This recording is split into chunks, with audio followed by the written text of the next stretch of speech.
art is by its nature edgy, it's by its nature subversive, in my opinion, and uncomfortable. It's scratchy, you know, and it should be.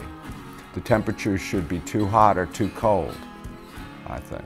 We are the first university to bring Stephen Lang to campus as a Woodrow Wilson visiting fellow. We got people on board almost instantly. I had a conversation with Terrence Masson in creative industries, and he was so excited. I knew immediately, because of his background and what we do and how we do it here at Northeastern, the interdisciplinary nature of the work. It's not very glamorous, no sir.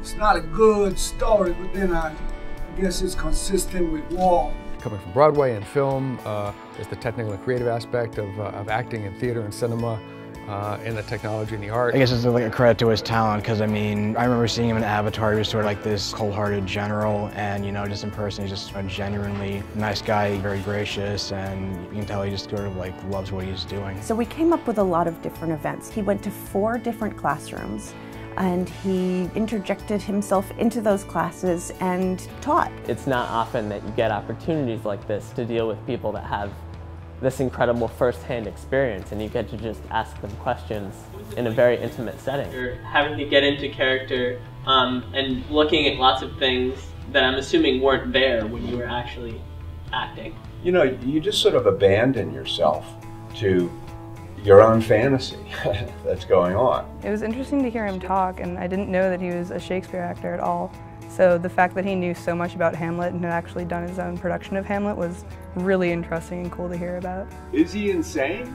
It's almost like kind of an irrelevant question, because the world itself. It's been a while since I've spent a lot of time with Shakespeare. I used to be very involved. So in a way I was kind of vamping, but in a way I was also just sort of accessing a lot of stuff that's already there, and it was an absolute pleasure to just kind of get in there and sort of improvisationally spitball with these students. I was actually kind of pleased that he could kind of talk in a really authentic way, like, you know, lines from memory. Well, Brutus is an honorable man, as are they all.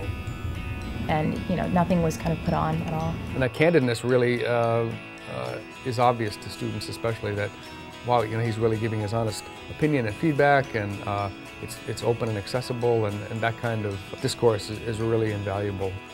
I did a writing seminar, and you know, I felt to some extent, my gosh, I'm there under false pretenses. I'm not a writer. I'm an actor who occasionally writes something. But it was really just terrific sitting in there for 2 hours, and the time just flew by with the students, talking about the writing that they had done. And he really treated them with a lot of respect.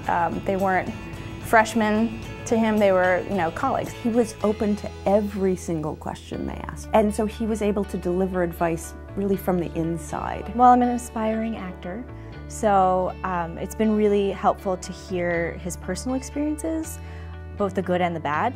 I asked him a question at a luncheon about rejection, which is something a lot of actors experience. So I was really interested to hear how he deals with that, and about his trials and tribulations as well as his success. Story of my audition for Death Challenge. I've enjoyed pretty much every moment of it. The classes, being with the students, and I hope it was of value for them. It certainly was valuable to me. Yeah, the impact that he's had on the students and the faculty is going to be long-lasting. He brought an experience to them that they'll never forget. It was really fantastic, so I can't wait to have him back.